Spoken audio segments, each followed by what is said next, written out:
Hai, kembali lagi di Ribet, ringkasan berita terkini bersama gue Yoga dan Yorin. Oke, Yoga. Semangat banget ya? Banget, Iya. banget. Padahal sebenarnya lagi gak enak badan. Gak Oke. ada yang nanya.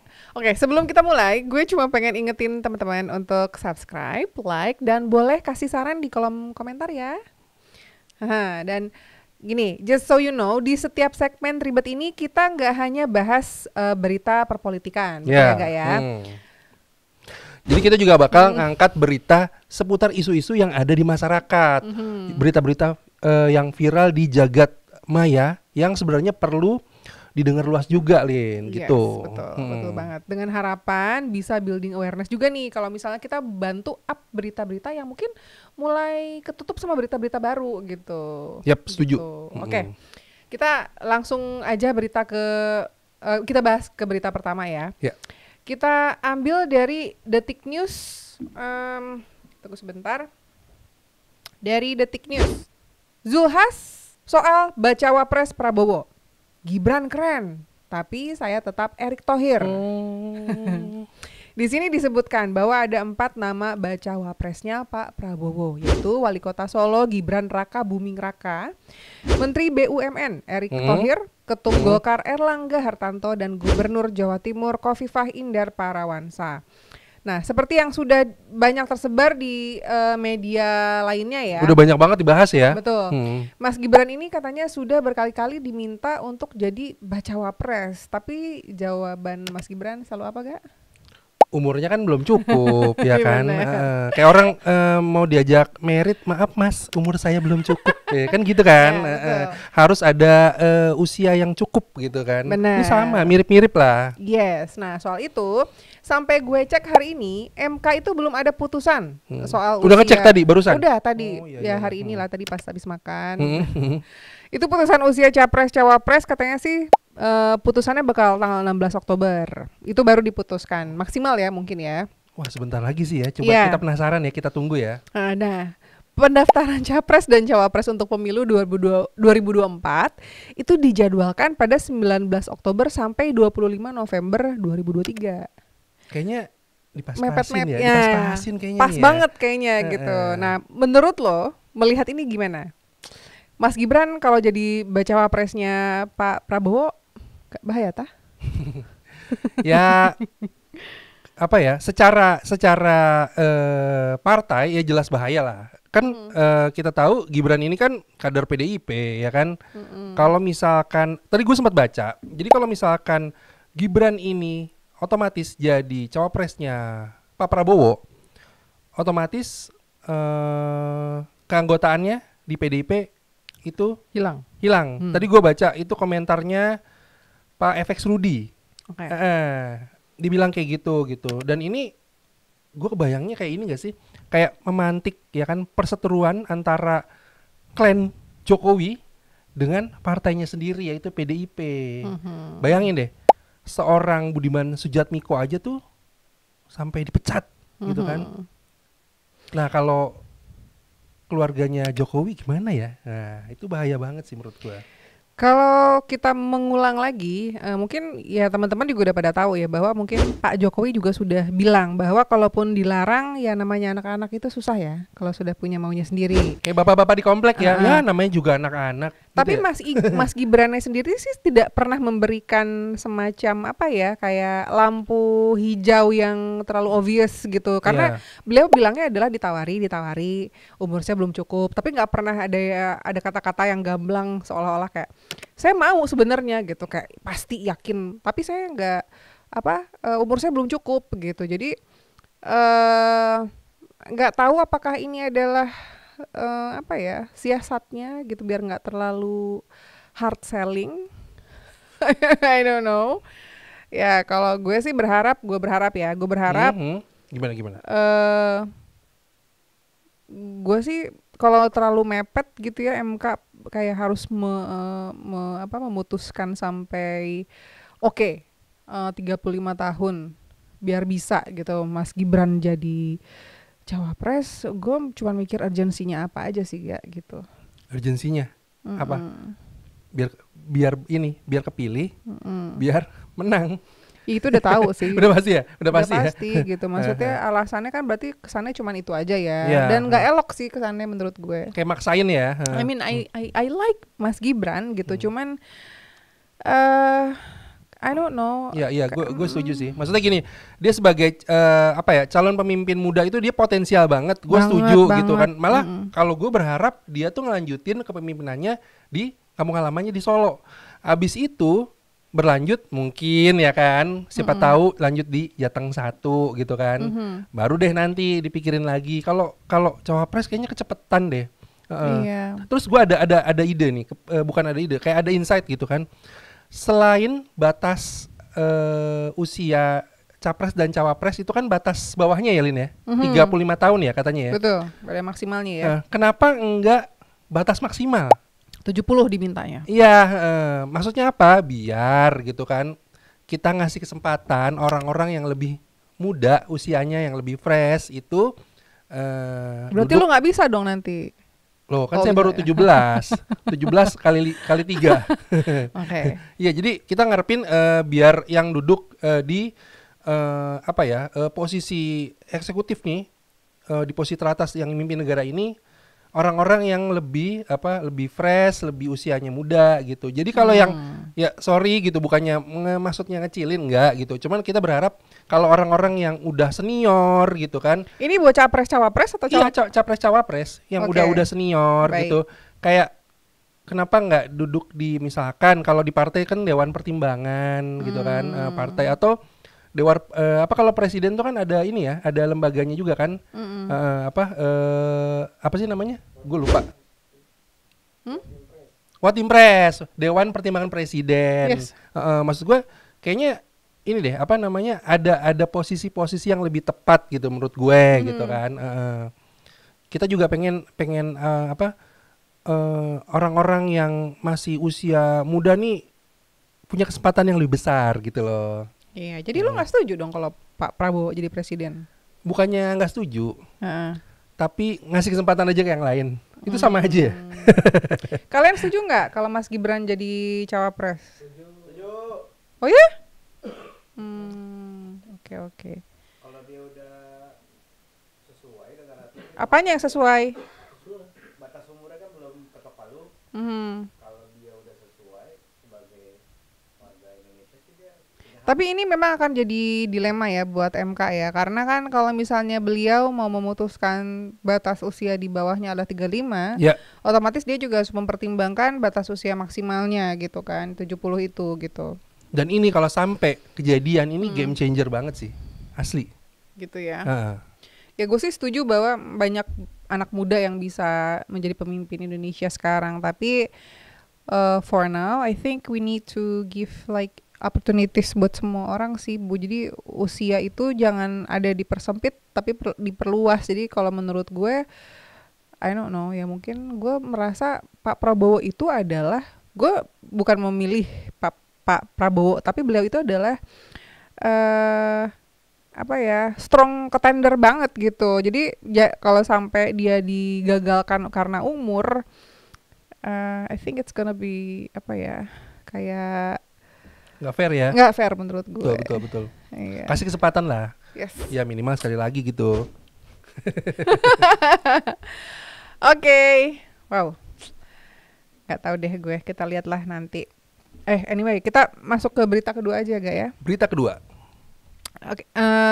By the way, lagi-lagi nih, gue tuh sebenarnya pengen bahas soal kasus korupsi yang kemarin tuh si Mentan gitu. Karena kan bukan cuma korupsi aja, tapi juga ada pemerasan. Tapi berhubung masih berproses, paling gue cuma berharap lah untuk sementara ini harapan gue ya, sementara aja dulu. Paling nggak sementara harusnya Pak Firly itu dinonaktifkan dulu biar lancar semuanya. Biar meriksanya bisa maksimal. Iya, ya nggak sih? Iya.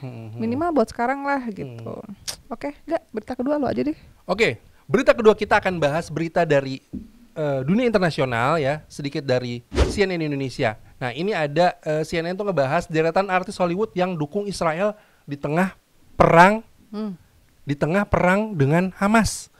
Nah seperti yang kita tahu kan, Israel itu udah mendeklarasikan perang setelah Hamas melancarkan serangan dadakan pas weekend. Ya serangan dadakan lah, Masa serangan ngasih tahu? Gimana sih beritanya? Nah, jadi gini, Hamas menembakkan ribuan roket dari Gaza yang telah menewaskan sedikitnya 900 orang dan lebih dari 100 warga sipil diculik dan disandra. Aduh, serem banget. Nah, ini inti beritanya adalah beberapa nama beken seperti Gal Gadot, U2, Natalie Portman, Madonna, Kylie Jenner. Nah, ini semua menyatakan dukungannya terhadap Israel. Nah, menurut lo, Lin, gimana sih melihat mendukung dalam hal ini gitu? Gue rasa selebritis mah emang gimana ini ya kepentingannya dan gimana daerah kelahirannya dan orang tuanya dan asal usulnya latar belakang background. Karena gitu ya. kalau selebritis yang dukung Palestina juga ada kan kayak keluarga Hadid ya. Benar ya. Oke, gini kalau gue pribadi sih melihat hal ini ya, to be honest gue sangat menyayangkan siapapun yang terlalu gamblang teriak bela A, B, dan C gitu. Karena menurut gue efek negatifnya ke urusan agama lagi gitu. Dan gue sedih aja gitu kalau kayak Mas Bono gitu. Mas Bono asli Karanganyar, bukan dong. Bono itu Irlandia. Oh iya. Natalie Portman gitu ya dan lain-lain malah bilang I stand with Israel instead of I stand with humanity gitu. Iya, menurut gue ya. And buat gue humanities belong to everyone. Dan ini berlaku kedua sisi ya. Jadi gue rasa kita harusnya stop berpihak sih, karena selama ada keberpihakan, efek domino dari perangnya juga. Oh iya, gue setuju banget sih. Iya kan nggak akan berhenti gitu. Bahkan sampai Indonesia juga gitu, orang berantem di kolom komentar udah kayak mau ikut perang aja. Menurut lo gimana? Ya jadi gini, kalau misalkan soal bela-ngebela ini memang identik dengan background atau latar belakang si artis ini juga ngaruh. Contohnya nih, kayak bapaknya si Gigi Hadid ya, keluarga Hadid inilah. Si Muhammad Anwar Hadid ini kan emang jelas-jelas memang dia keturunan Palestina kan. Nah kalau Gal Gadot ya jelas lah dibela tanah air. Dia tuh Miss Israel 2004. Iya. Miss Israel 2004. Terus bayangin deh kalau artis-artis ini orang Indonesia. Ini pasti di kolom komentar Instagramnya udah banyak yang silaturahmi ini, gue yakin. Udah rame ya kan. Terus nggak tahan nih serangan netizen udah pasti di tapi private. diserang loh. Oh tetap diserang ya? Gal Gadot tuh diserang sama netizen, dikritik lah gitu. Nah, terus kalau dari perspektif gue ya, tadi lo sempat ngebahas masalah humanity atau kemanusiaan. Ya, gue juga sama sih. Gue sedih kalau perang ini gitu di pihak manapun ya melibatkan warga sipil yang nggak berdosa, karena seperti yang kita tahu gitu kan. Jadi ada konvensi Jenewa ini tuh ngatur soal masalah kayak tawanan perang ya kan. Itu tuh bayangin deh, tawanan perang aja nggak boleh disakiti, nggak boleh dieksekusi, itu nggak boleh gitu kan. Nah bayangin kalau misalkan dua belah pihak itu perang berantem, ngincernya warga sipil. Makanya balik lagi seperti penjelasan lo tadi, ini dua-duanya nggak bisa cuma satu doang gitu loh, dua-duanya gitu.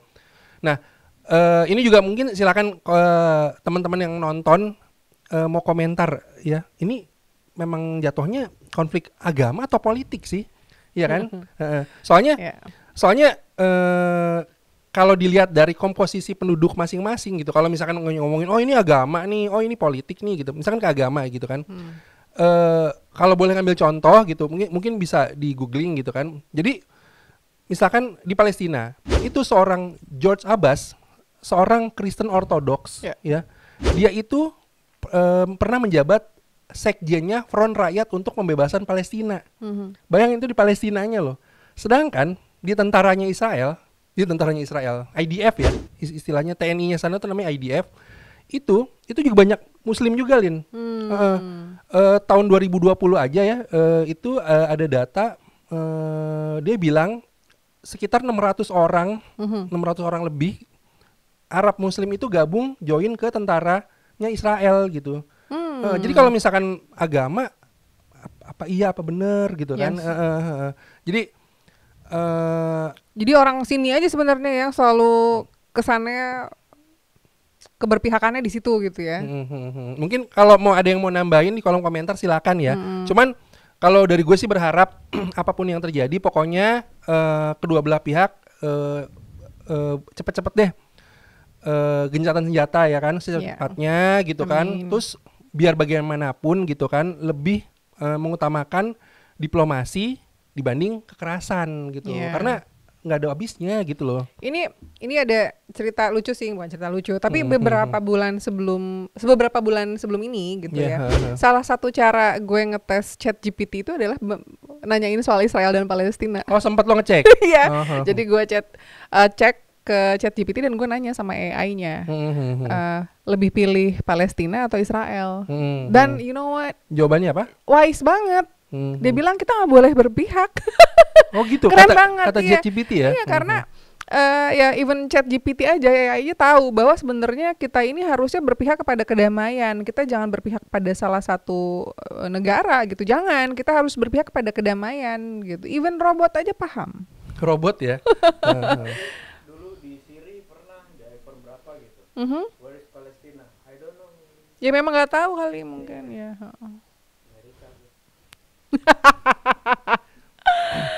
Oke, kalau gitu kalian bolehlah komentar lah soal ini ya. Biasanya kalau soal Palestina Israel tuh suka. Mungkin ada yang mau nambahin gitu, misalkan oh ini tuh sebenarnya lebih ke soal pencaplokan wilayah gitu. Silakan ya nambahin infonya di kolom komentar gitu. Ternyata tentang sepasang kekasih gitu. Enggak dong. Enggak ya, enggak, okay. Oke, kita lanjut yuk ke 3 aja. Berita ketiga. Apa gue? Ya. Oke, berita ketiga. Ini tentang olahraga. Oke. Ini cabangnya apa nih kira-kira nih? KPK, cabang KPK itu. Bukan dong. Ini judo. Mancing deh gue rasa itu. Iya, keributan. Oke, kita lanjut ke berita ketiga yaitu dari olahraga. Dilansir dari tempo.co.id, tim bulu tangkis Indonesia gagal total di Asian Games 2023 setelah tak mampu menyumbangkan medali dari nomor bergu maupun perorangan. Ini jadi catatan kelam sepanjang keikutsertaan pasukan Merah Putih dalam ajang multi-event 4 tahunan tersebut. Ya kalau menurut gue sih, sebenarnya nggak tahu ya, gue tuh mungkin karena gue sayang sama atlet-atlet Indonesia, gue tuh nggak pernah mau mikirin itu sebenarnya. Gue tuh tetap bangga sama mereka. Oh, jadi apapun hasil yang mereka torehkan, kata-katanya, lo tetap bangga ya. Walaupun misalkan gini, mereka ditargetin sekian, tapi sama sekali nggak berhasil, nggak apa-apa buat lo. Buat gue pribadi ya, mungkin kalian banyak yang nggak setuju, Yorin gimana sih gitu. Tapi kalau gue nggak bisa karena gue tahu mereka berjuang semampu mereka. Menurut lo gimana gak? Ya jadi gini, kalau misalkan tadi gue gue mau namain dikit gitu kan. Di Asian Games kemarin itu ada catatannya gini. Ini pertama kali tanpa medali loh, Lin. Jadi bukannya ini emas nggak dapet, tapi perak perunggu masih dapat. Ini benar-benar nggak ada medali sama sekali gitu. Dan ini ganda putra yang biasanya jadi andalan, ya kan? Iya ganda putra kan biasanya selalu jadi andalan. Ini juga pertama kali tanpa medali. Dan ketika Asian Games tahun 86 dan 90 memang nggak dapat emas, tapi masih dapat perak dan perunggu. Dan ada lagi faktanya, ini pasti andalan timnas kita banget nih, yaitu Jonathan Christie ya. Nah ini satu-satunya wakil yang nggak mampu meraih kemenangan di nomor bergu maupun perorangan. Gue sih nggak kebayang ya. Ya memang namanya atlet ya, atlet apapun kan ada naik turunnya ya kan. Performanya naik turun gitu kan. Cuman sangat disayangkan aja, masa iya sih sekelas Jonathan Christie itu sampai nggak pernah menang gitu loh. Oke, kalau gue ngeliatnya gini, lagi-lagi gue tetap menyemangati para atlet ya gitu, dan gue menghargai perjuangan mereka. Ya pasti menang kalau lu nyemangatin. Enggak, gue cuman karena gue ngerasa aspeknya banyak gitu ya, kan. Benar, setuju sih. Mereka juga tergantung pada pelatihan mereka sendiri gitu ya, supportnya ke mereka. Support itu kan banyak banget macamnya. Support itu bisa dari ya dananya juga tentunya gitu. Doa juga bisa di support sama doa. Iya, gimana mereka mau menang kalau misalnya para yang harusnya ngedukung malah sibuk untuk berpolitik. Copras-capres ya kan. Exactly. Dan ini Menteri Ditonya lagi kena masalah juga ya kan. Jadi Menteri Menpora ya, Menpora Dito Aryo Tejo bilang gitu kan. Dia tuh sempat ngobrol sama salah satu atlet gitu kan. Si atlet itu mengaku kelelahan. Nah berarti kalau misalkan kelelahan, ini yang gue lihat ya masalah jadwal berarti agak-agak bermasalah, Lin. Jadi ketika mendekati kompetisi yang prioritasnya lebih gede gitu, harusnya kan jadwalnya memang diatur sedemikian rupa. Gue nggak tahu kan, gue memang nggak ngerti cara ngatur jadwal yang baik itu gimana gitu. Tapi ketika ada salah satu atlet mengeluh kecapean, mungkin ini karena salah satu penyebabnya mungkin ya karena jadwalnya kurang gizi mungkin nggak? Enggak dong. Mungkin karena kalau Mas Dito itu kan sehat banget gitu kelihatannya. Ya, mungkin kebanyakan gizi sampai atlet-atletnya malah kurang gizi gitu. Ya kalau Pak Menpora mah sehat, orang asetnya aja banyak ya kan. Iya, yang nggak tahu lah, gue banyak menurutku sih banyak inilah. Ya setiap atlet pasti punya alasannya sendiri kenapa nggak menang ya. Iya. Menurut gue bisa masalah pribadi juga bisa kan gitu sebenarnya. Tapi kalau sampai gini, kalau misalnya 1, 2, 3 satu orang, I think itu lebih masuk akal lah karena dia capek gitu. Tapi kalau misalnya sampai segelintir itu banyak banget yang apa ya mengalami penurunan gitu dalam apa ya perolehan medali gitu. Gak menang-menang kayak Jonathan Christie. Nggak menang. Iya, berarti kan ada yang salah di sistem. Iya. Ya nggak sih? Kenapa semuanya ya kan? Iya dong, gitu nggak mungkin cuman gara-gara atletnya. Jadi ada yang salah nih gitu. Apa Jonathan Christie perlu diganti jadi Jonathan Frizzy? Nggak mungkin ya. Ini referensi artisnya lama banget ya. Jadi model nanti. Model ya. Jangan suka curhat cerita tentang hal yang nggak bisa dicapai gitu. Iya. Iya kan? Menurut kalian, Mas Dito ini nggak korupsi nggak? Nah, kok ke situ? Oh enggak ya? Ya kalau masih muda sih. Enggak korup lah. Selama RUU perampasan aset belum ada. Enggak, tapi beritanya kan bukan korupsi ya beliau ya? Bukan. Hadiah. Kok jawabnya gitu? Hadiah. Ngomong-ngomong, bentar lagi kan, nggak bentar lagi sih. Nanti kan ada Olimpiade. Kayak gue jadi pesimis deh. Olimpiade, Asian Games saya begini, jangan-jangan Olimpiade. Harus ganti namanya. Apa tuh? Olimpiade. Iya deh. Iya. Boleh. Iya, ya biasa lah. Mudah-mudahan sih.